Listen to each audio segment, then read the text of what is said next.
नमस्कार शेतकरी मित्रांनो, आपल्या विधानसभेची निवडणूक जवळ आलेली आहे। ऑगस्टच्या शेवटचा आठवडा किंवा सप्टेंबरच्या पहिल्या आठवड्यामध्ये आचारसंहिता लागू शकते। त्यासाठी सरकार असेल, मंत्रिमंडळ असेल तर हालचाल करत आहे।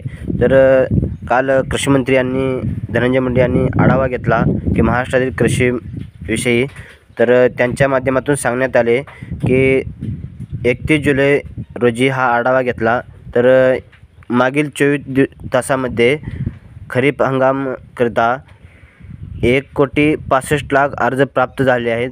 तर त्यापैकी 24 तासामध्ये 5,74,000 एवढे अर्ज 24 तासामध्ये आलेले आहेत असं त्यांनी सांगितलं आहे।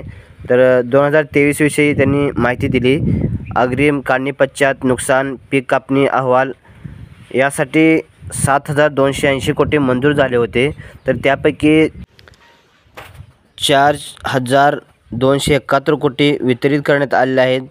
तर बाकीचे 50% जे आहे ते वाटप करणे बाकी आहे। तर शेतकरी मित्रांना हे लवकरच वाटप करावे असे कृषी विभागाला सांगण्यात आले आहे। तर सोयाबीन कापूस अनुदानासाठी त्यांनी 5,000 कोटी मंजूर केले आहेत। तर त्यामध्ये 83 लाख शेतकरी पात्र होतील असे त्यांनी सांगितले आहे।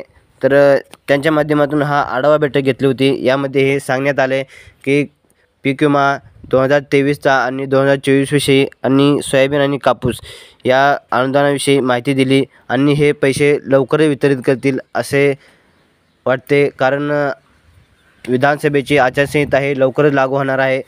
तर पीक विमा असेल, कर्जमाफी असेल, या सर्व जे आहे ते लवकरच निर्णय घेण्याची शक्यता आहे, कारण मंत्रिमंडळ हालचाल करत आहे। याविषयी तुम्हाला काय वाटतं आपल्याला कमेंटमध्ये नक्की सांगा आणि आपल्या चॅनलवर नवीन आला असाल तर आपल्या चॅनलला सबस्क्राईब नक्की करा। धन्यवाद।